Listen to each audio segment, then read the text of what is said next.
आज म सुन्दैछु केपी ओलीलाई निकाल्नुहुन्छ अरे, प्रचण्डले मलाई निकाल्दिने अरे पार्टीबाट प्रचण्डले निकाल्दिने। प्रचण्डले पार्टीबाट निकाल्छन् कि कहाँबाट निकाल्छन् कि उनका घरबाट पनि निकाल्छन् कि अन्त कहाँबाट निकाल्छन् त्यो हामी एउटा आन्दोलनमा छौँ, हामी हाम्रा महान उद्देश्यहरूमा छौँ, हामीले हाम्रा महान उद्देश्यहरू तोकेका छौँ। महाअभियोग लगाउने, अविश्वास प्रस्ताव राख्ने, केन्द्रीय कमिटीबाट अध्यक्ष निकाल्ने, अरू नेताहरू निकाल्ने। तपाईँ त पार्टी एकताको विरुद्धमा हुनुहुन्थ्यो क्या? होइन होइन, म भ्रम नरहोस्, म एकताको विरोधमा थिइनँ। यो एकता गरेपछि नै एकता गरेको समूहसँग मिलेर केपी ओलीलाई हटाउन सकिन्छ भनेर एकताको पक्षमा थिएँ, एकताको एकदम पक्षमा थिएँ, किनभने त्योसँग मिलेर केपी ओलीलाई हटाउन सकिन्छ। अथवा एकता उहाँलाई चाहिएको किन रहेछ? पिलो निचोरिँदैमा तौल घटेको हुन्न के ओजन घटेको हुन्न, पिलो निचोरिँदैमा ओजन घटेको हुन्न। पिलो निचोरिन्छ, त्यसको खिल बाहिर जान्छ, तर ओजन घट्या हुन्न, खिल निक्लिँदैन। पार्टी विभाजित छैन, हामी पार्टी विभाजन गर्न पनि चाहँदैनौँ। निर्वाचनको घोषणाले, निर्वाचन हुँदा पार्टी फुट्छ, फुट्न पर्छ। पार्टी निर्वाचन हुँदा झन् एकजुट भएर अगाडि बढ्नु पर्दैन। मैले अस्तिको दिन प्रचण्डजीलाई भने, हामीलाई केहीले मिलाउन सकेन, अब निर्वाचनले मिलाउँछ कि? निर्वाचनमा त हामी एकजुट भएर जानु पर्छ। हाम्रो शक्ति एकजुट भएर निर्वाचनमा लगाउनु पर्यो, आपसी अन्तर्विरोधहरू टुङ्ग्याउनु पर्यो। अब एकजुट भएर हामी निर्वाचनका काममा अगाडि बढौँ। आपसी प्रधानमन्त्री नै बन्नु छ भने पनि चुनावबाट बन्ने होला नि त। प्रधानमन्त्री चुनावबाट बनेको, यसले हामीलाई एक ठाउँ पुर्याउँछ। अरू पार्टीहरू पनि सकेसम्म एकजुट हुँदैछन् यो चुनावका लागि, चुनावको सामना गर्नका लागि।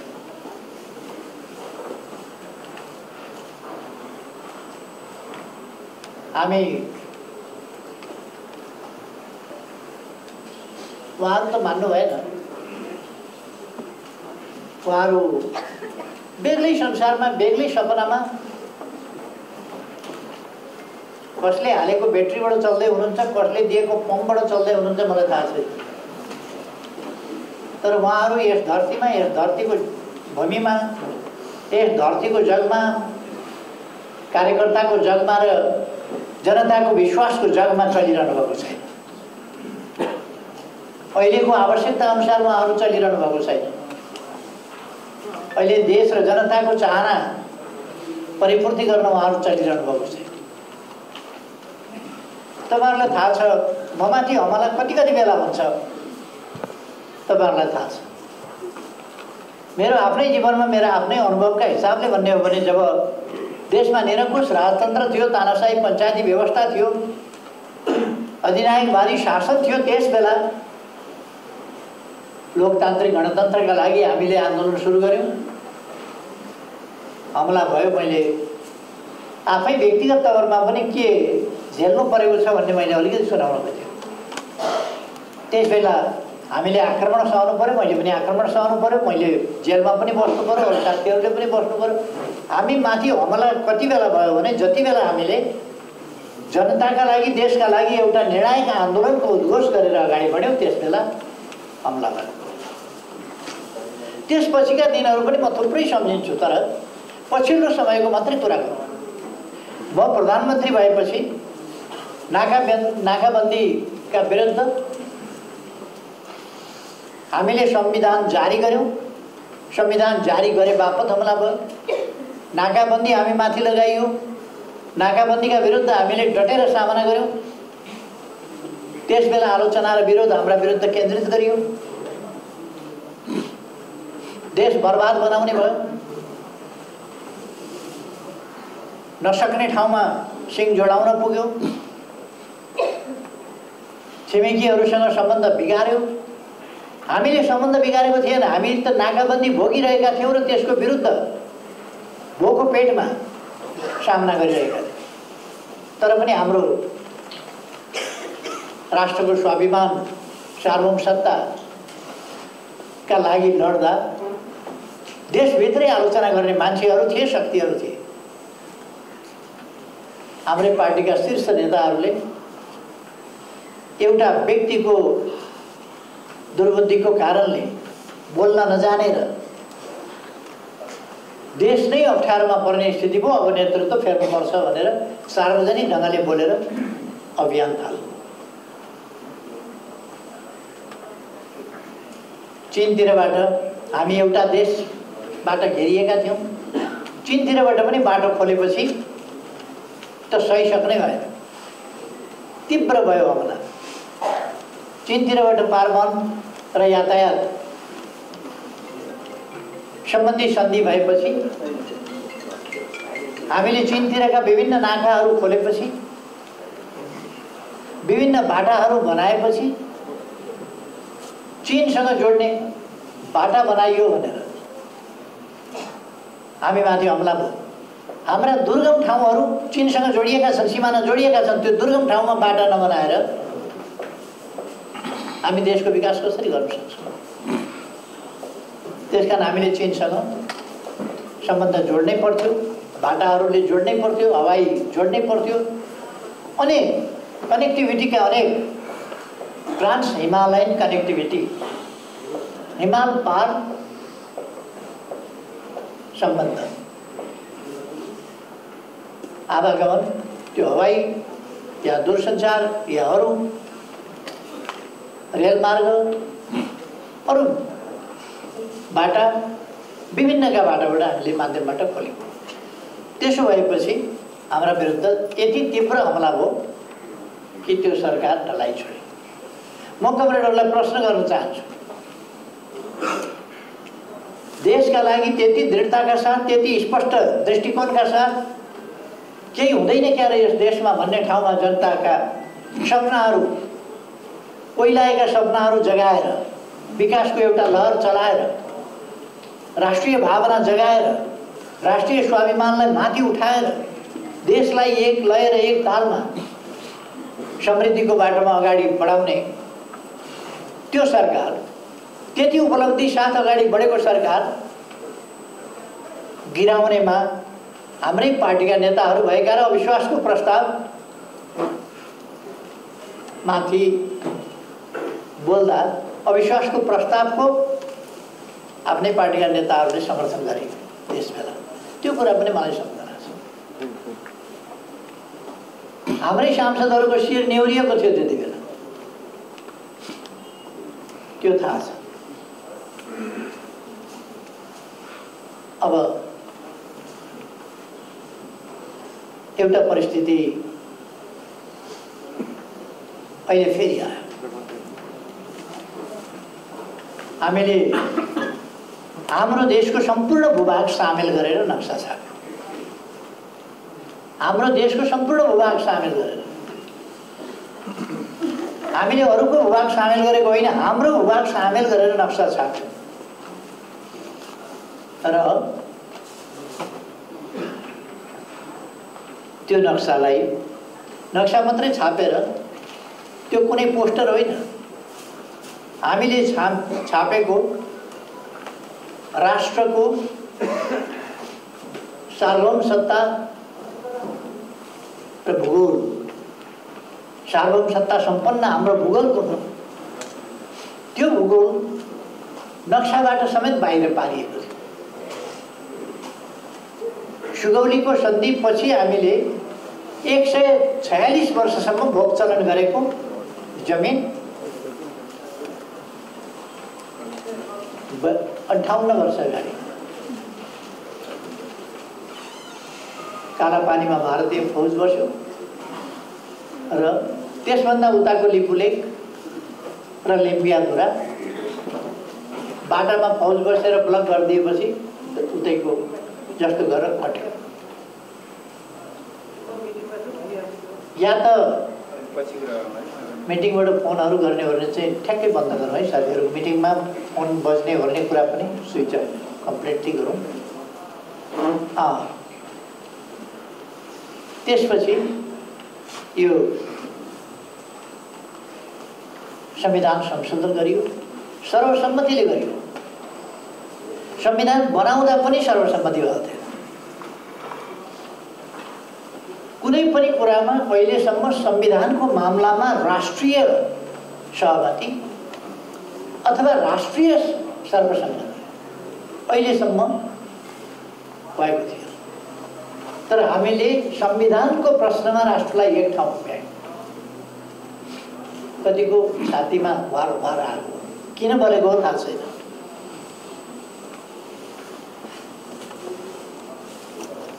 देश एकजुट भयो राष्ट्रियताको स्वभाव। हामीले तपाईँहरूलाई थाहा छ एउटा समूह पृथकतावादी राजनीति लिएर हिँडिरहेको थियो। त्यस समूहलाई हामीले संविधान सम्मत राजनीतिक, संवैधानिक राजनीति, शान्तिपूर्ण राजनीतिको मूलधारमा, राष्ट्रिय एकताको मूलधारमा ल्याउने सफलता प्राप्त गर्यो। त्यसबेला पनि हामीले विरोधको सामना गर्नु पर्यो। यो के षड्यन्त्र हो, त्यस्ताहरूलाई किन मञ्च दिइयो, आदि इत्यादि। एउटा पृथकतावादी राजनीतिको अन्त्य भएर राष्ट्रिय मूलधारको राजनीति जब अगाडि बढ्दैछ भने त्यसमा मन पोल्नु पर्ने कारण के, कलेजो जल्नु पर्ने कारण के? तर केही मान्छेहरूको जल त्यहाँ राष्ट्रवाद देखे। पृथकतावादको अन्त्य हुँदाखेरि राष्ट्रवादको नारा लगाएर पृथकतावाद अन्त्य हुँदा रुवावासी गरे केही मान्छेहरू। हामी देख्न सक्छौँ यो देशभित्र के होला, हामी बुझ्न सक्छौँ यसभित्र के होला।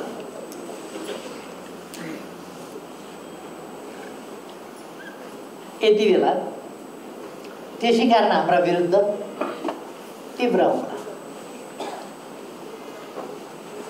हाम्रा एकजना पार्टीका वरिष्ठ नेताले टेलिभिजनमै भनेको सुन्यो, तपाईँ त पार्टी एकताको विरुद्धमा हुनुहुन्थ्यो क्या? होइन होइन, म भ्रम नरहोस्, म एकताको विरोधमा थिइनँ।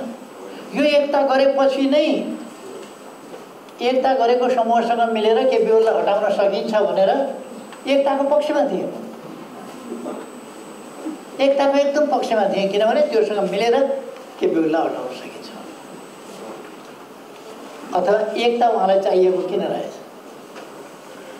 कम्युनिस्ट आन्दोलनलाई बलियो बनाउन होइन। उहाँहरू अहिले सफल हुनुभएको छ। उहाँहरूले ठान्नुभएको छ, आज म सुन्दैछु केपी ओलीलाई निकाल्नुहुन्छ अरे। उहाँहरूले भन्दा 10 वर्ष अगाडि मैले पार्टी सदस्यता कम्तीमा लिएको होला। एउटा आन्दोलन सुरु गरेर जति बेला आन्दोलन टुक्रा टुक्रा धुजामा थियो, त्यस अवस्थामा एकता एकीकरणको एउटा अभियान थालेर आएको मलाई आज फेरि यो पार्टीमा ताजुब के भने प्रचण्डले मलाई निकाल्दिने अरे पार्टीबाट प्रचण्डले निकाल्दिने। म साथीहरूलाई भन्न चाहन्छु, हामी यस्ता कुराहरूमा अल्झिँदैनौँ। प्रचण्डले पार्टीबाट निकाल्छन् कि कहाँबाट निकाल्छन् कि उनका घरबाट पनि निकाल्छन् कि अन्त कहाँबाट निकाल्छन्, त्यो हामी एउटा आन्दोलनमा छौँ। हामी हाम्रा महान उद्देश्यहरूमा छौँ। हामीले हाम्रा महान उद्देश्यहरू तोकेका छौँ।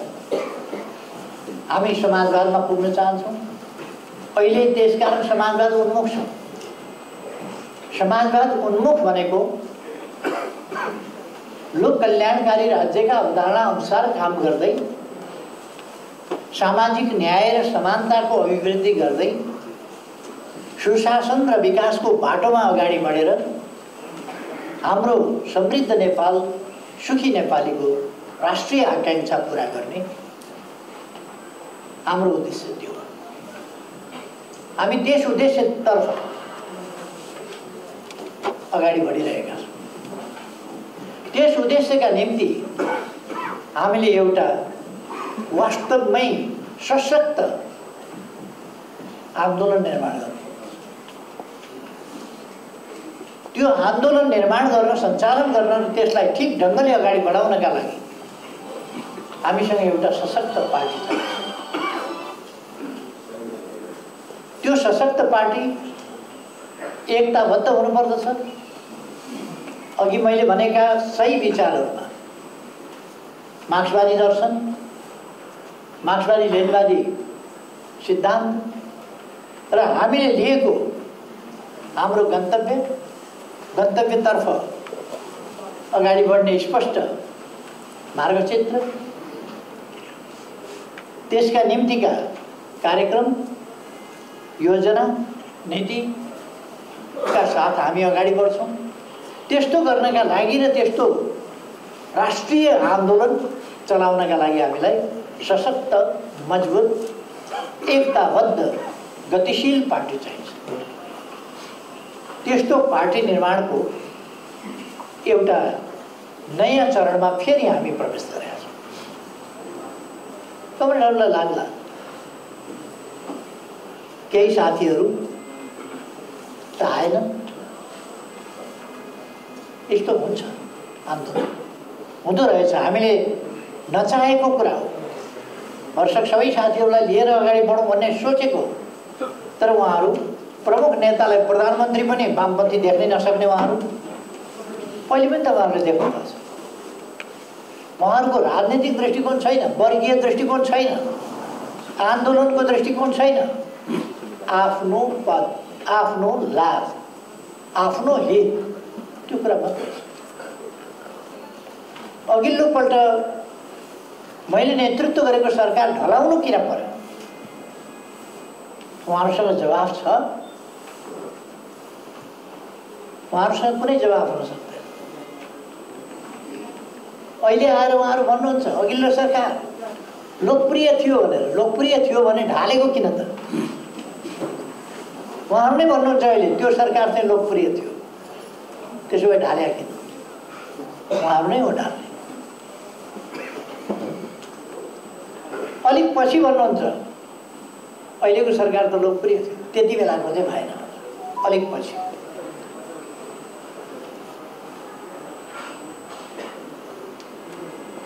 मैले चुनाव अगाडि भनेको थिएँ, अब वामपन्थीको सरकार हामी बनाउँछौँ र अत्यधिक बहुमतको सरकार वामपन्थीको बनाउँछौँ। त्यो हामीले गर्यौँ। अब कमरेडहरूमा अलिकति चिन्ता लाग्ला, त्यो चिन्ता नलिन म आग्रह गर्न चाहन्छु। पुराना पातहरू झर्ने, नयाँ पात पलाउने यो क्रम भइरहन्छ। हामीले नचाहँदाखेरि पनि हुन्छ। पार्टी चल्न सक्ने अवस्थामा थिएन कमरेडहरू। हामीले चाहेर के गर्ने? चाह्यौँ, हामीले अहिले पनि चाहिरहेका छौँ। उहाँहरू जस्तो निकालेर, कसैलाई निकालेर निष्कासन गरेर हामी कुदिरहेका छैनौँ। उहाँहरू यति उपद्रव गरिरहनु भएको छ, यति अन्तर्घात गरिरहनु भएको छ। वामपन्थी आन्दोलनलाई, कम्युनिस्ट आन्दोलनलाई ध्वस्त पार्न कम्युनिस्ट पार्टीभित्रै विग्रहको यस्तो क्षति गरिरहनु भएको छ उहाँहरू। तर पनि हामी कसैलाई निकालिरहेका छौँ। आफै उहाँहरू किनारा लाग्दै हुनुहुन्छ। त्रिशुलीमा तपाईँहरूले हेर्नुभएको होला, केही चिजहरू पर्यो नदीमा भने त्यो बिस्तारै बग्दै जाँदाखेरि किनारातिर लाग्दै जान्छ र नदीका किनारमा फोहोरहरू किनारमा धकेलिएको देख्नुभएको होला। नदीले बग्ने क्रममा किनारामा फोहोर फ्याँक्दै जान्छ, धकेल्दै जान्छ, छोड्दै जान्छ र सफा हुँदै अगाडि बढ्छ। भन्न त नहुने, भन्न नमिले पनि एउटा गीत सम्झिनु पर्यो जीवन शर्माको जस्तो लाग्छ। किलो निचोरिएर तौल कम हुँदैन के भन्ने गीत छ। त्यो बात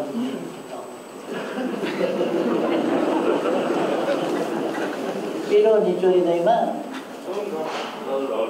तौल घटेको हुन्न कि के? पिलो निचोरिँदैमा तौल घटेको हुन्न के? ओजन घटेको हुन्न। पिलो निचोरिँदैमा ओजन घटेको। पिलो निचोरिन्छ, त्यसको खिल बाहिर जान्छ, तर ओजन घट्या हुन्न, खिल निक्लिँदैन। पार्टीमा तपाईँहरू कल्पना गर्न सक्नुहुन्छ, एकता गरेपछि कमिटीहरूले काम गर्न पाए, तपाईँहरूले काम गर्न पाउनुभयो, तपाईँहरूले गति साथ अगाडि बढ्न पाउनुभयो। विभिन्न बहानामा तपाईँहरूलाई खुट्टे लगाउने काम हो। त्यो गाई भैँसीलाई खुट्टे लगाइन्छ नि,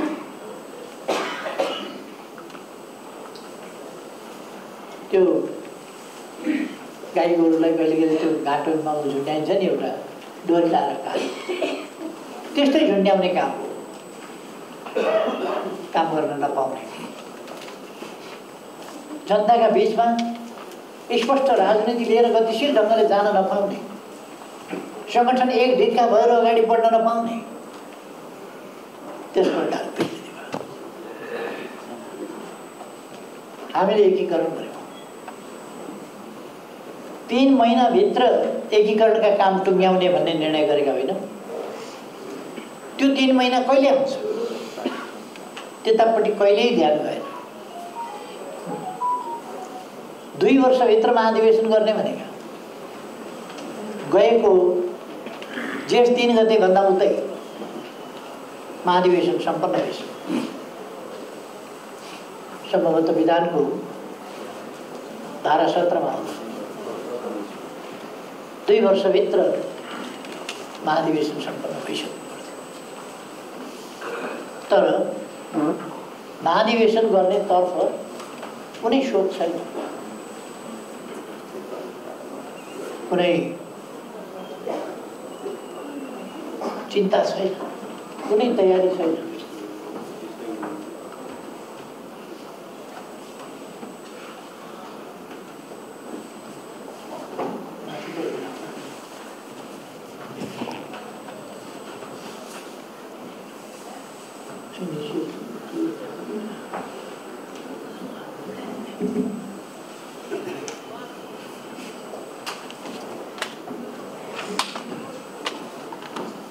जोस् कमरेडहरू,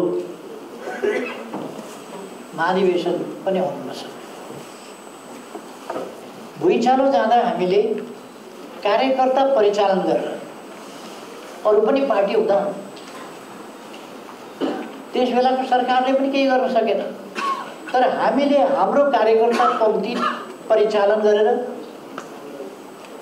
आफै एक कप चिया पनि कसैको खान नपाउने त्यो नियमका साथ बडो अनुशासित ढङ्गले 1 महिनाको अभियान चलायौँ। 27,276 वटा अस्थायी टहराहरू निर्माण गरेर हामीले जनतालाई हस्तान्तरण गर्यौँ।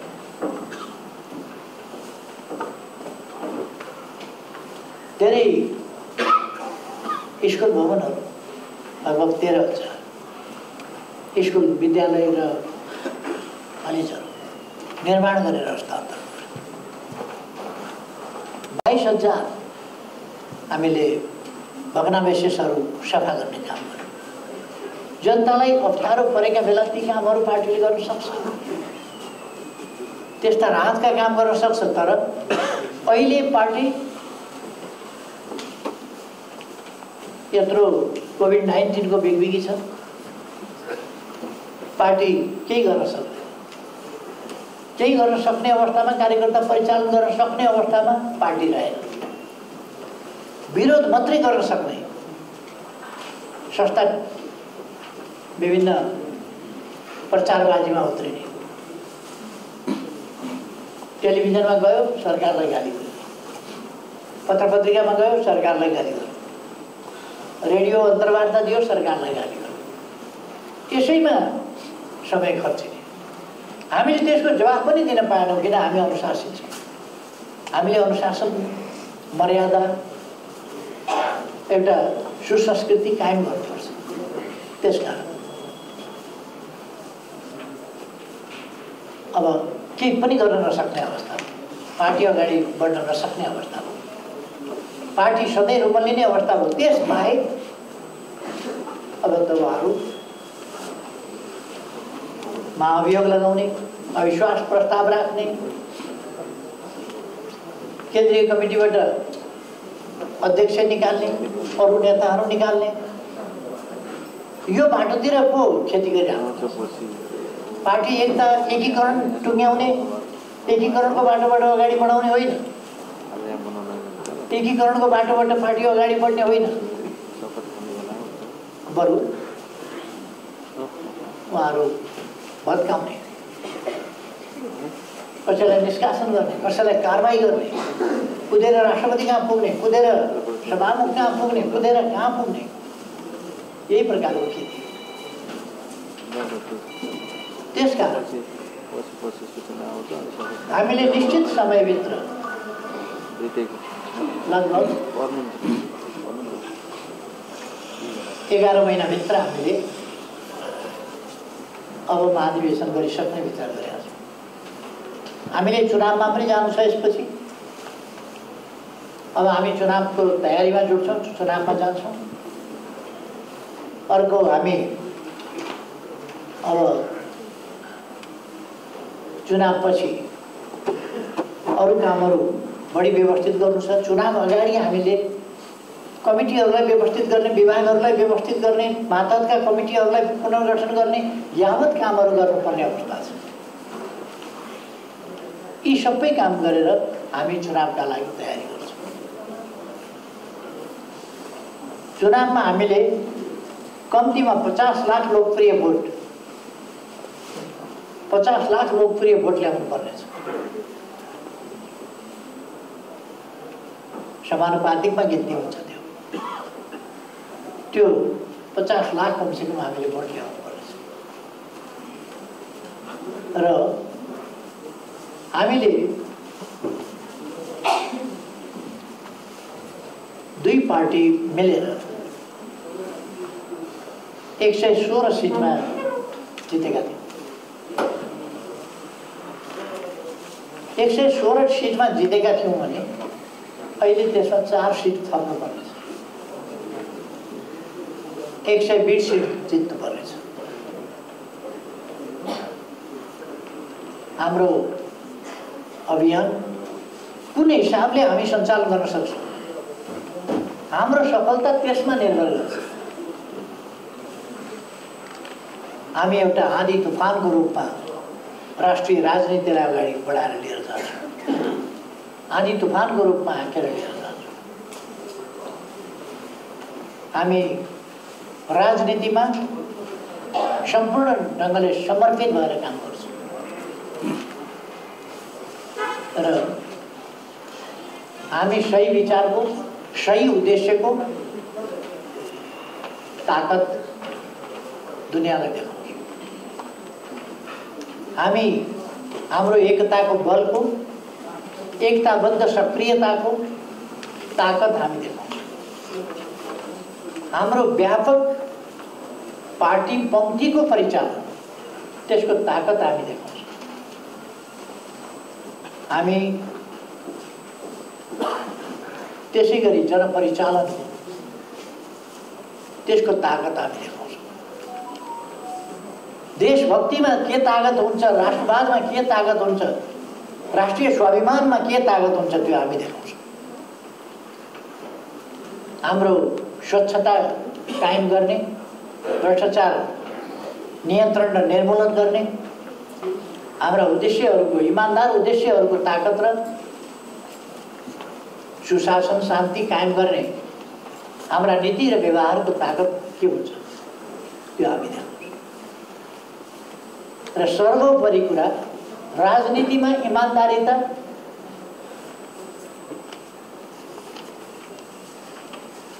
झन्डै झन्डै धेरै ठाउँमा पराजित हुने गर्छ, तर हामी राजनीतिमा इमानदारिताको ताकत देखाउँछौँ र राजनीतिलाई तदनुसार नै सफल राजनीति, स्वच्छ राजनीति, इमानको राजनीति, देशभक्त राजनीति, लोकतान्त्रिक राजनीति, विधिको शासन भएको राजनीति, यो राजनीति देशका हित र जनताका हितमा केन्द्रित भएको राजनीति, यो राजनीति अगाडि बढाउँछौँ र सफल हुन्छ। त्यसका लागि त्यस्तो काम सञ्चालन गर्न हामीसँग सशक्त, एकताबद्ध, विचारमा स्पष्ट र गतिशील पार्टी चाहिन्छ। त्यसर्थ म किन मैले यो केन्द्रीय कमिटीमा केही साथीहरू थप गरेको छु, लामो समयदेखि यस आन्दोलनलाई एउटा टुक्रा टुक्रामा विभाजित भएको अवस्थाबाट एकता र एकीकरणको र पार्टी निर्माणको एउटा अभियान आन्दोलन सञ्चालन गर्दै आएर यहाँसम्म ल्याइपुर्याएको नेताको हैसियतमा र पार्टीको प्रथम अध्यक्षको हैसियतमा जनताले विश्वास गरेको प्रधानमन्त्री यही पार्टीको अध्यक्ष किन बनाउनु पर्यो? त्यो अध्यक्षको हैसियतले जसमाथि जनताले विश्वास गरेर अभिभारा सुम्पिएका छन् र त्यो अभिभारा असफल हुन दिनुभएको छैन। देशभक्ति मनमा नभएका, लोकतान्त्रिक चिन्तन र चरित्र नभएका, देश र जनताको बारेमा कहिल्यै नसोच्ने, आफू आफ्नो परिवार, खास गरी 3 पद, पैसा, परिवार, 3 पको बारेमा मात्रै सोच्नेहरू तो हातमा देश उभिन सकिँदैन। त्यसकारण विघटनमा जानु पर्यो। अब यसपछिको परिस्थितिको हामीले कसरी सामना गर्ने? त्यसैलाई न्यू बनाएर, न्यू त अगाडिदेखि खोजिरहेकै थिए, त्यसलाई झन् उनीहरूले न्यू बनाउँछ। त्यो न्यू बनाएर पार्टी विभाजन उनीहरू गर्न खोजिरहेका छन् र प्रयास गरिरहेका छन्। परामर्श पनि नगरिकन अध्यक्षलाई निष्कासन गर्ने आदि इत्यादि गरिरहेका छन्। महाधिवेशन गर्नुपर्ने गरिरहेका छैन, त्यतापट्टि लागिरहेका छैन। यसर्थ कमिटीमा यसलाई महाधिवेशन सम्पन्न गर्न सक्ने र यो अभिभाराहरू आगामी अभिभारा बन्द गर्न सक्ने गरी कमिटी अलिकति थपेर विस्तार गरेर एक ढङ्गले भन्यो भने पुनर्गठन जस्तो यसको विस्तार हो केन्द्रीय कमिटीको। तपाईँहरूले देखिहाल्नुभयो केन्द्रीय कमिटीको बैठकमा सबैलाई बोलाइएको छ, तर केही आउँदैनन्, उतै बैठक बसेका छन्। यो खालको अराजक स्थितिमा आन्दोलन जोगाउनका लागि को कतापट्टि बस्छ छोड्दै हामी आन्दोलन जोगाउनका लागि मैले केन्द्रीय कमिटीमा सदस्य विस्तार गरेको छु।